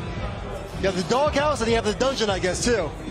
I used to love watching Floyd training in the gym. I always felt not only was he the best fighter I've seen live any time, I think, in my career, but he was the best trainer too. He was unbelievable, Floyd. Unreal. Oh, tremendous. I mean, we might even see Floyd fight Pacquiao again next year. So that's something that's been discussed. Who knows? What do we make of that, Mike? Look, Floyd's 48. Pacquiao, I believe, is now 46. They want to do it again and make a bundle of money, so be it. It would be a boxing match, not an exhibition. So, look, it was a big letdown in 2015 when it happened. Mayweather won going away. Pacquiao had a torn rotator cuff. But, man, Floyd Mayweather and Pacquiao, I mean, at 46, look at the way he looked against Mario Barrios in a title fight. When that fight was made, I thought there should have been two already. You know, they should have had a trilogy by that point. It was a shame, and I think if His Excellency had been around then, that would have been made. No question, Adam. I mean, you look at so many fights already that Turkey Al-Sheikh has consummated that would never have ever happened without him. I mean, I think of Bivol and Beterbiev. That was a fight that was in talk for years. Fury and Usyk were circling the wagons for years and couldn't get a deal done without him. So Turkey will be watching this tonight, and he'll be mightily impressed with these young prospects giving their all. You know, he sort of falls a little bit for fighters, doesn't he? I know Mikey Talon's a big one for him, and I remember the southpaw as well, Mark Chamberlain, he likes. Meanwhile, Charlie is with Kieran Conway somewhere in the mix. Well, thank you, Adam. Yes, I am. This man next to me, Kieran Conway, obviously not to be in this venue a couple of weeks ago now. Nice to be back on the scene, rubbing shoulders with everyone, and what a valiant performance you put in. Oh, this is unbelievable to be back here and see all this. I didn't know what I was kind of expecting when I first turned up, but this is unbelievable. The amount of people that turn out for this, really good to see. What boxing needs, right, from the grassroots, pack the fans in. Obviously a huge fight tomorrow, but everyone can get their boxing fix tonight as well. Oh yeah, this is great for boxing. This is getting a lot of eyes. Like, look around, all the bums on seats here, there's people cramming in here. This is a really good spectacle to see this version of boxing as well. Love to see this. Let's talk a little bit about yourself. Obviously, we saw in the ring not too long ago that great fight with George Liddard. How are you? Obviously, I see your hand there. How's the kind of last couple of weeks been? A tough one to take? It was a tough one to take. Obviously, believing that I was just going to go in there and I was going to win that fight and move on to bigger things. But things happen, and maybe the path has changed, the plans have changed, and now it's the start of something new. Do you feel like you maybe underestimated him a little bit? Potentially not underestimated him, just got it wrong on the night, he got it right. Better man won, so we just move forward now. You delivered us some fantastic nights in British boxing. We want to see you back in that ring again. Have you spoke to the guys and the team and just gone, you know what, moving forward, push everything behind us? What is the plan for Kieran Conway going forward? That's it, you got it right there. It's about putting it behind me, but taking all them experiences forward with me. I learnt a lot that night. I learnt a lot in the whole build-up, the weeks leading up to it, about myself, about even boxing still. I'm 29 years old, coming up to 30, and I'm still learning, so that's the main thing. Let's talk a little bit about George Liddard. Obviously, he was tremendous that night. Just how far do you think he'll go? I think, and I hope he goes on to do big things. He's got everything that he needs to do that as well. Like I said, he got it very right on that night. So if he continues to keep doing what he's doing, then big things for him. We can't sit here on the eve of the massive one. Tottenham Hotspur Stadium tomorrow, absolutely packed to the rafters. Chris Eubank Jr., Conor Benn, the rematch. How do you see it going? I'm really looking forward to being there. I want to see the same atmosphere as there was last time. I'm hoping that comes out. Maybe the same fight as well. We all want to see that one again. So I'm looking forward to it. I think Eubank still gets it. I think he's probably tweaked some things, and he's probably made the weight a little bit better as well. Coming in underweight, that potentially plays a big factor. So yeah, hopefully we see a good fight for everyone. Just very quickly before I let you go, you spoke a little bit about the weight with Chris Eubank Jr. there. You've been massive at the weight for a long time. Is it maybe time to move up? Yeah, that's probably the plan going forward. Move up to super middleweight and put my name in that weight division. Solid as well. I'll be big. I'll be strong at that weight. Healthy going into it. I'll be able to train to my maximum, and hopefully I'll take my maximum into the ring. Kieran Conway, you've given us some great nights in British boxing. We look forward to many, many more. Thank you for joining us. Back to Adam and Mike on commentary. Yeah, he's a great guy, Kieran Conway. He's given us some fantastic nights over the years. George Linnard was brilliant, punch perfect, I thought, at York Hall a few weeks ago. So it'll be interesting to see what happens with Kieran. But he's enjoying the night. Everybody is. Good to see a real mixture of people here. Fighters, fans, promoters, managers, press, everyone getting close.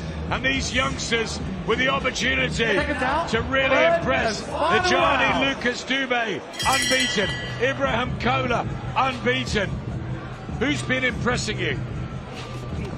I mean, both of them looking pretty good, but you know, Dubé's physique, he's the first guy I think all night to not wear a t-shirt. He's got to show off the guns with his tank top, right? Switch hitting, Ibrahim Kola. From Bolton in Lancashire.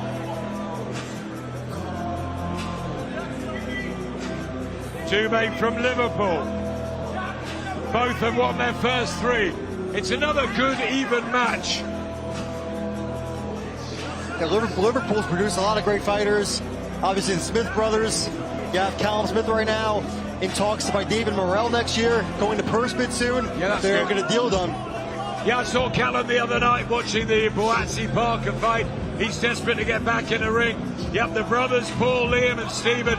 Of course, we've had all sorts, Tony Bellew, David Price, John Conte, Paul Hodgkinson, some of my heroes from Liverpool. I'm a Liverpool fan too, as well, Mike. Nothing like the Reds of Liverpool. And it's a fighting city that produces all sorts. And this young prospect has performed there in Liverpool Box Park, and he'll be pleased with his work tonight. No question, Adam. This has been a fun one.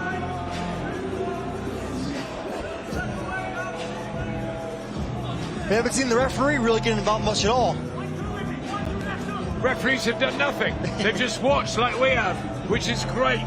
It's been real quality. They've got down to it. Good professionals taking their chance, but also entertaining the fans. Yeah, my favorite refs are the ones you don't notice, right? You don't want someone who's too intrusive.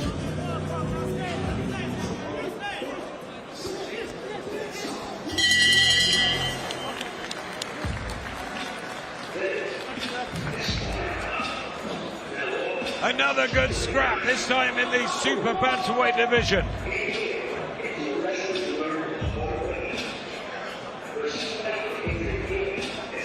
And yeah, super bantam, of course, that's going to be the weight class that's featured December 27th in Riyadh for the Ring 5 Night of the Samurai. Inoue in the main event, and you have Nakatani making his super bantamweight debut in the co-main.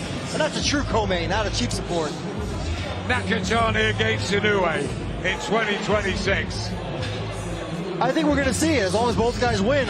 You know, Sebastian Hernandez is no joke. Tough Mexican, and another tough Mexican in Alan Picasso.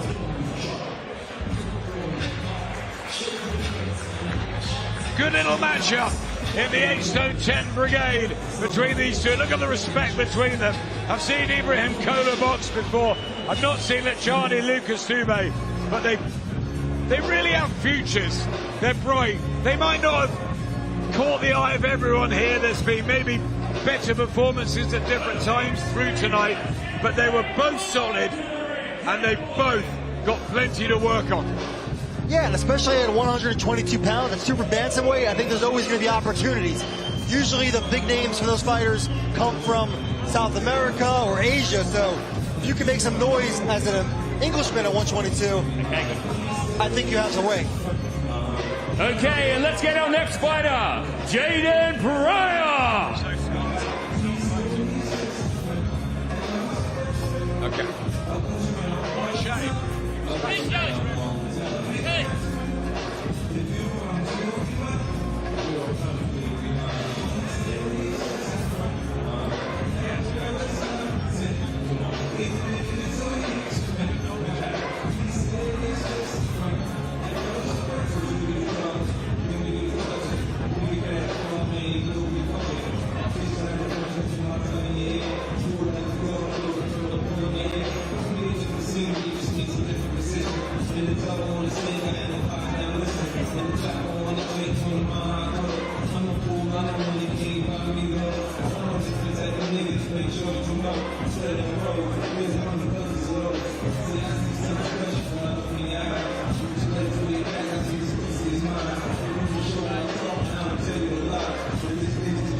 So the final fight, the final spar, the final matchup, the final clash of what's been a tremendous Friday here at York Hall. Boxraw Sparring Club has delivered again for the third time in a row in New York, in Riyadh, now in London. And have we saved the best till last, Mike Coppinger? Jaden Pryor and Jake Morgan, the stage is yours. Yeah, we have Jake Morgan here in front of us in the blue corner, and he's feeling it. He's strutted to the corner, he's been dancing around, so he's definitely feeling it being the last fight of the night.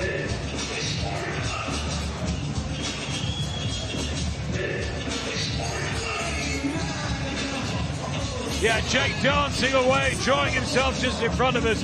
He was meant to meet no man, Hussein, but he goes in with Jaden Pryor, who's 3-2 as a professional, calls himself Boom Boom, and we remember who was Boom Boom, Ray Mancini, of course. They had a question up in the DAZN studio earlier. Sam Gilly calls himself the Magic Man. Who are the other two? Paulie Malignaggi and Antonio Tarver. Yeah, nothing gets by you, Mark Coppinger. Nothing gets by you, or Tony Bellew, who got the answer straight away as well, as he should have done. Yeah, two very good fighters from America in the past 25 years.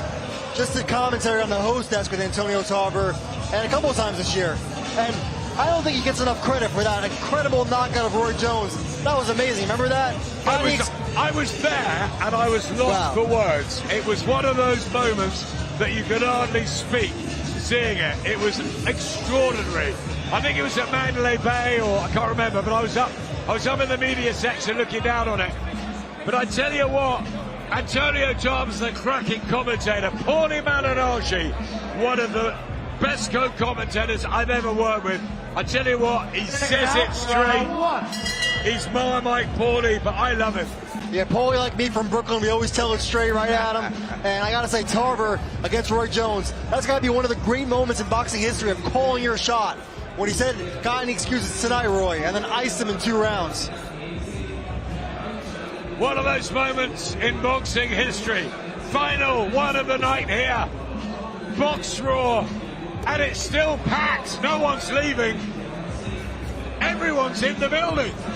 Everyone's here. I'm sure they're going to be going out afterward in the London nightlife after this. Yep, absolutely. Wrap this up at 10:30. Off they go. Bit of clubbing. Not for you, Mike. Straight to bed. Straight to bed. We got a big night tomorrow. That's right, Adam. But first, I got to get some food after this, you know? What is your favorite fast spot in London? Okay, you're in Bethnal Green. You've got 2 choices. You either go for a curry or you go for a bagel, and you get salt beef. And you go to Bagel Bake on Brick Lane, and it's just up there, Mike. And when you get it, Get some extra bagels for tomorrow. I've had a lot of bagels in New York, but never in London. But I have had Nando's. The salt beef is fantastic, I promise you. Good body shot there. And again looking for an uppercut. Jake Morgan really relaxed before the first bell and aiming to really impress late on here.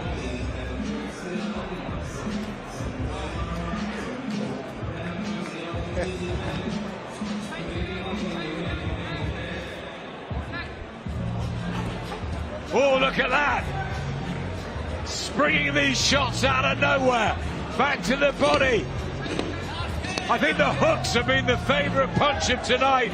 The fans are loving it. Charlie Parsons over the other side of the ring is absolutely loving it.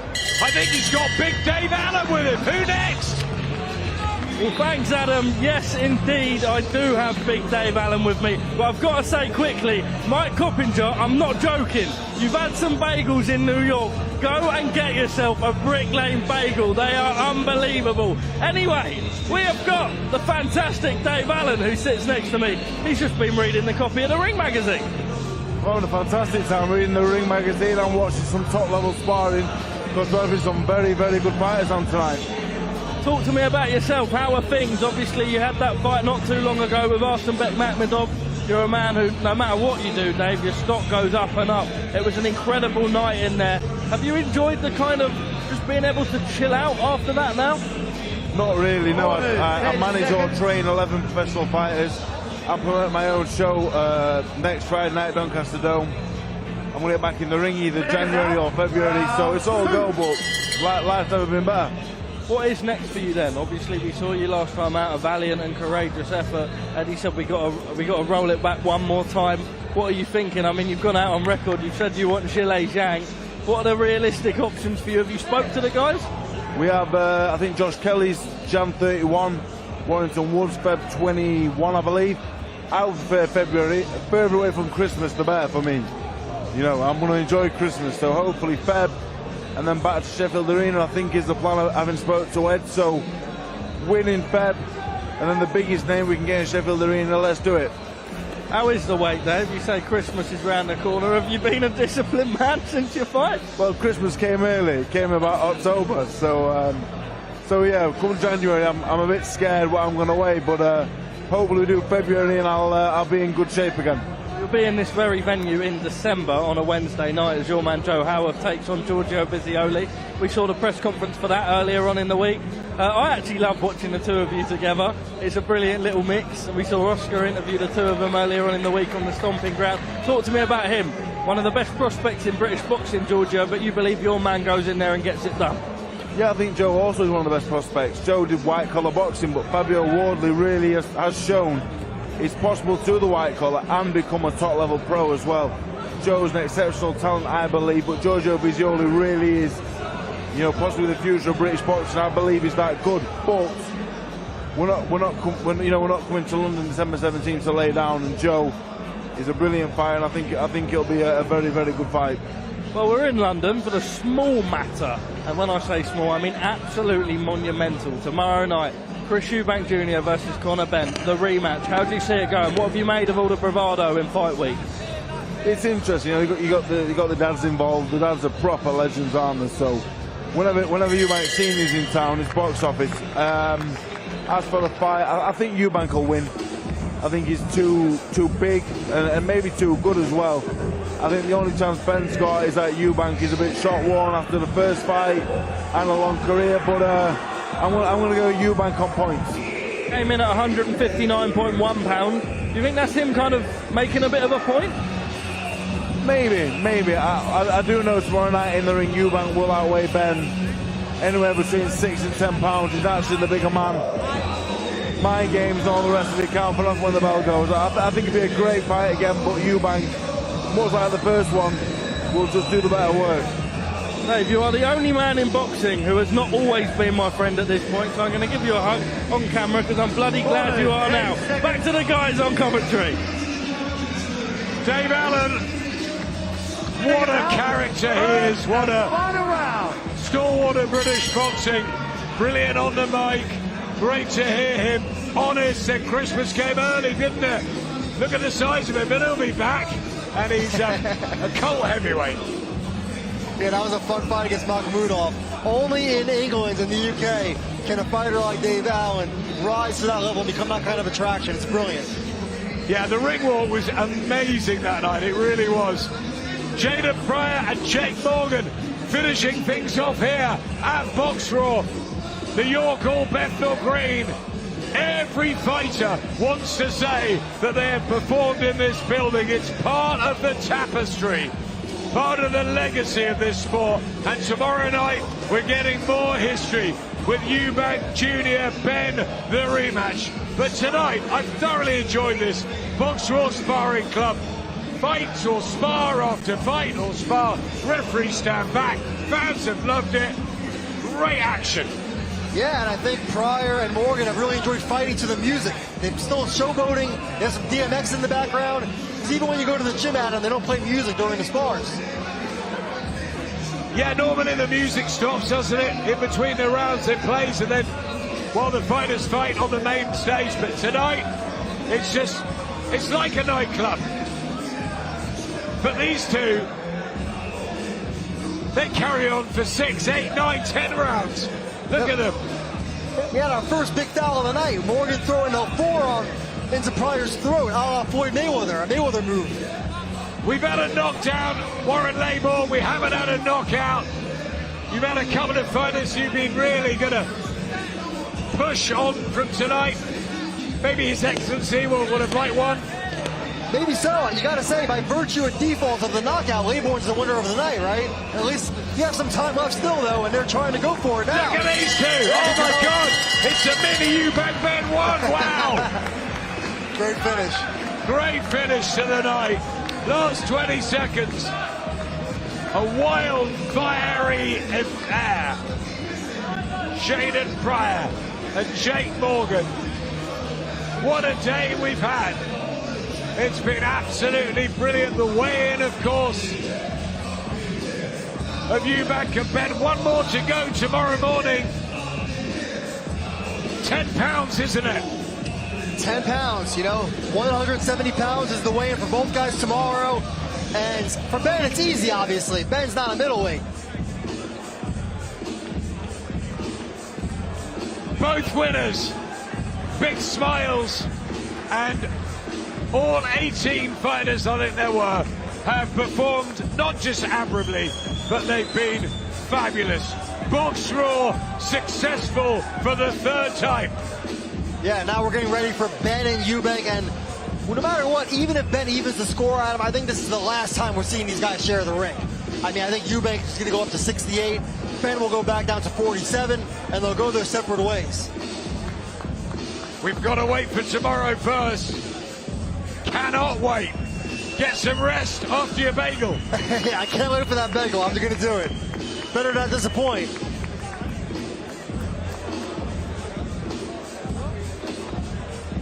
Atmosphere is still buzzing here.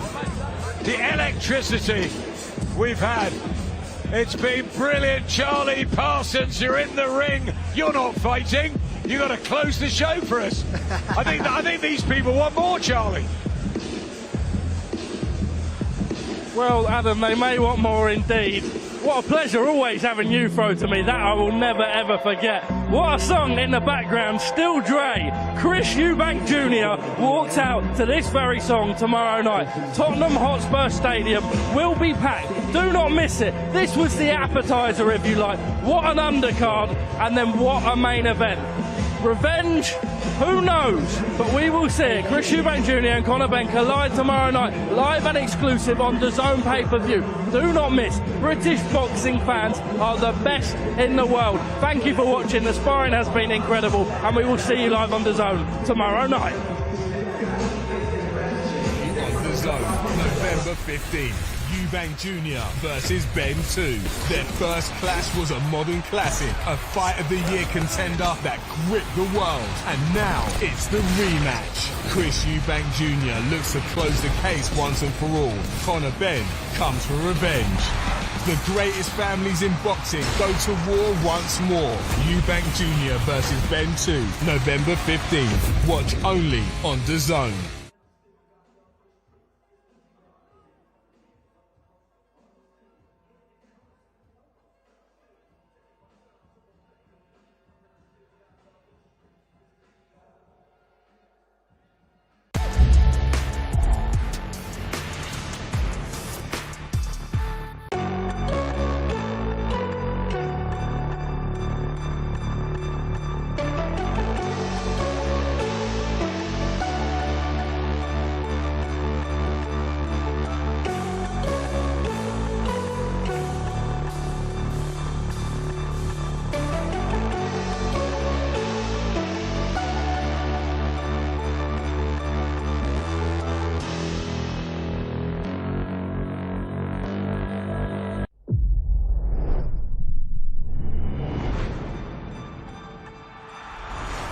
Don't miss the biggest nights in MMA. PFL is more than a fight.